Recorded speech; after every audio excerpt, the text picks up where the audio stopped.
All right. We got another Sunday Night Football in the books. We had the Green Bay Packers taking on the Chicago Bears in the oldest rivalry in the NFL. I actually did not know this, but Mitchell Trubisky was the starter for this game. I did not know that coming into tonight's game. So when I saw Mitchell Trubisky walk on that field, I was like, oh, this should be fun. I was excited. Mitchell Trubisky, what's going on? What's up with you, man? We missed you. Football missed you. The NFL missed you. Chicago certainly didn't miss you, but just know, I missed you, man. I miss seeing you play football. You went out there and threw those 2 picks beautifully. And those 2 touchdowns you threw in garbage time, flawless. Mitchell Trubisky, I missed you, my boy. But anyway, let's actually get into the real star of the show. Aaron Rodgers came out here and did his thing. 21 of 29 passing, 211 passing yards, 4 touchdowns, blew out the Chicago Bears. This is what you expect from Aaron Rodgers. He really looks rejuvenated. This is the Aaron Rodgers we know. And just like that, he's right at it in the MVP race. Now, of course, Mahomes got to be number 1, but I'm telling you, Aaron Rodgers is challenging. Go look at the numbers and go look how both these teams are playing. Aaron Rodgers is challenging. The only reason you got to get the edge to Mahomes is Mahomes hasn't had a performance the way Rodgers did, because Rodgers got embarrassed by the Bucs. He did not put up a good performance against the Bucs. When the Chiefs lost to the Raiders, Mahomes didn't play terrible. They had a chance to win that game. He just threw a pick late. So just you look at the worst performance each of them have, and Mahomes has the lesser of the worst performances, which is why I'll still put him at the top. Plus, he's had more overall better performances throughout the season. So he's still at the top, but my man Aaron Rodgers is just slowly climbing up. He's second place. It's Mahomes 1,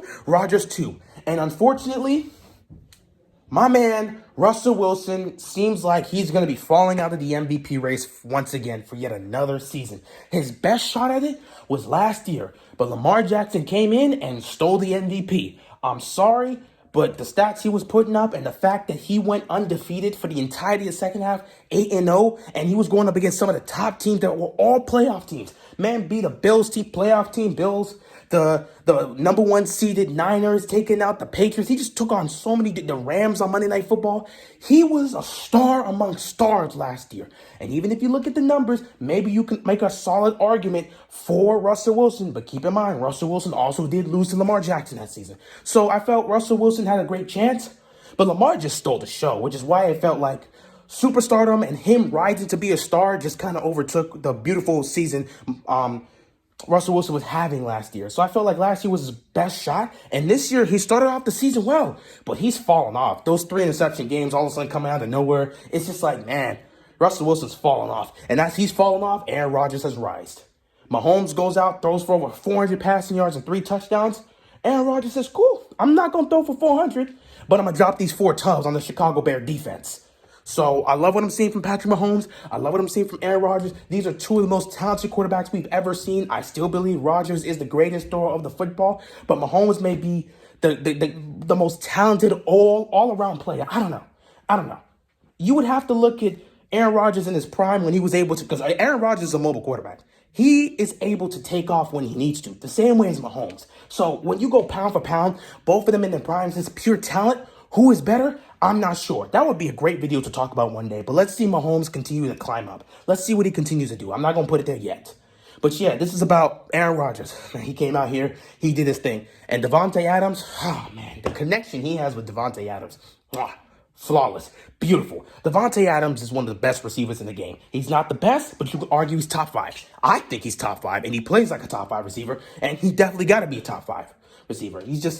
I love Davante Adams. Him and Aaron Rodgers have that connection. But other than that, you look at this offense for the most part.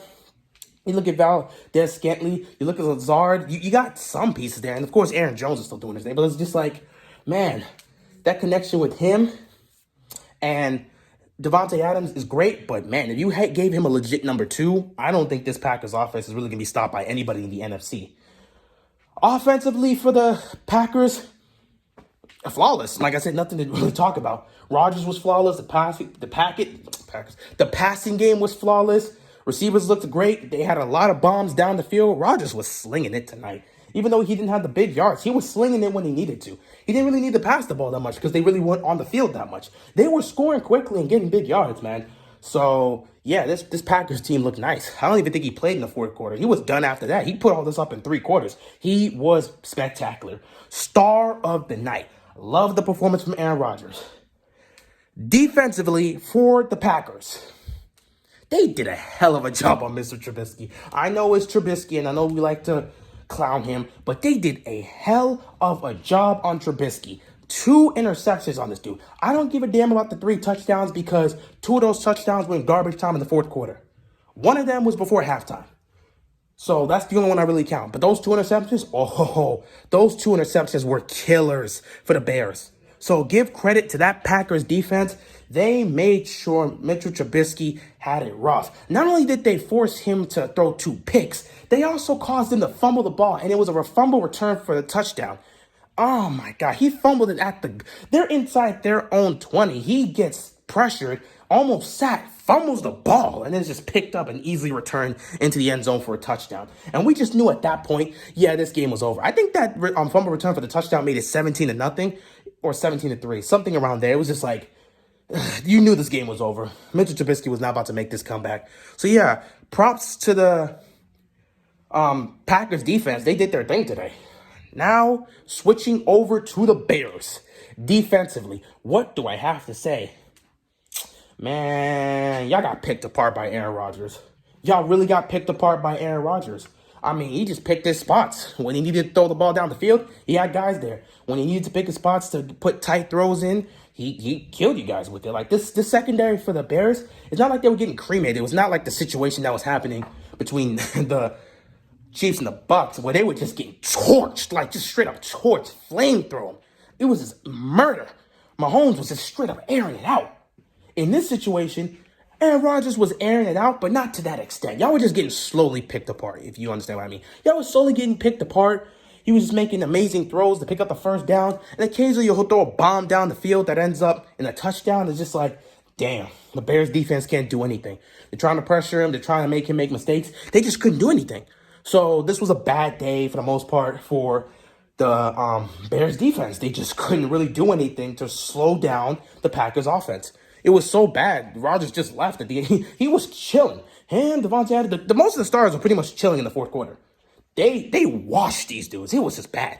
41-25 does not speak for how bad this game really got. But yeah, for the most part, the Bears defense did the very best they could. But it just wasn't enough. And finally, let's talk about the offense. My main man, Mitchell Trubisky. Welcome back, buddy. 3 touchdowns, 2 interceptions. You gotta love it. You gotta love it. I don't need to give you the context. Let's not talk about the fact that Mitchell Trubisky turned the ball over 3 times in the first half. Let's not talk about the fact that he only threw that 1 touchdown just before halftime and the other 2 touchdowns were in garbage time when the game was over. Let's not dwell on the negatives. Let's just be happy Mitchell Trubisky's back to being on the field and playing football. I mean, sure, he got wrecked by that Packers defense. And sure, he made a lot of terrible throws and just awful decisions like he always does. But hey, he's back on the field. He's still doing his thing. We missed you, buddy. It was nice seeing Mitchell Trubisky again. It really was nice. So it's good to see him out there playing again. I mean, obviously, the Bears aren't going anywhere with Trubisky. They know this is not the guy of the future, but they just throw him out there. Overall, this game, man, this game was truly something, man. I mean, the Packers just mollywopped them, which it just brings more confusion as to what the Packers are. Because we see the Bucs struggling against these top teams. They can't beat the Saints. And now here they are against the Chiefs. They just can't. They lost. They were getting torched. Like, granted, the Chiefs defense let them back in the game. And the fact that for some reason the run game for the Chiefs was just stalling. They got to figure that out because for some reason Chiefs as of late are letting teams get back into the game. They got to figure that out. They got to close out games. Stop asking Mahomes to be great for 60 minutes every single time. Sometimes if he's balling and you guys got a big lead, if they want to go conservative, they should be able to go conservative. Find a way to close the deal. So yeah, the Bucs are over here getting beat by all these teams. Now they're 7-5. Meanwhile, you look at the Packers and you're like, man, this team looks like a Super Bowl contender. But we're not just gonna forget the fact that you guys got mollywopped by the Bucs. So I don't know what to make of the NFC. I don't think when you look at who's the best team, You still kind of say the Saints, but I mean, Drew Brees isn't there right now. He's still recovering from those broken ribs. Who knows when he's going to be back? Taysom Hill's holding it down right now, and they're still winning. It kind of like last season where Bridgewater, who was there, he was kind of holding it down. So, like, the Saints feel like the best team, but we can't trust them in the playoffs. Seattle, they don't feel like the best team anymore. You can't trust his defense. And Russell Wilson has been having some games where he's struggling himself. The Cardinals, I'm not 100% sure they're going to make the playoffs. They really looked like they were ready to take that next step. Kyle Murray was balling, but no, Kyler Murray was balling. Why do I keep saying Kyle? Kyler, I keep I know in my mind I'm saying Kyler, but I'm saying it way too fast that it sounds like Kyle. Kyler Murray is balling and he's in the MVP conversation, but today, oh man, today just did not go their way. And now they're 6-5. They're 6-5. I'm not sure what to make of the Cardinals. The Rams just lost to a battered Niners squad, so who knows what to make of them. I look at the Tampa Bay Buccaneers, I'm not 100% sure on them either. Who do I really pick out of this? Green Bay seems to be that team, but getting mollywopped by the Bucs doesn't make you guys look good, so I don't know. I don't know who's the favorite in the NFC. Maybe you want to still say the Saints. I don't know, because the Saints swept the Bucs. Who knows? Maybe the Saints are the best. I don't know. I have no clue. But one thing's for sure is that the Packers are definitely one of the contenders, and they got a great shot to make it there. Tonight, they showed their dominance, and they dominated an old foe that's just looking to die out. With that being said, that's really all I got. Another great performance by Aaron Rodgers. He was brilliant as usual. He's in this MVP conversation with Mahomes, and they're going to go at it. That's all I got for you guys, and I'm out of here, man. Peace.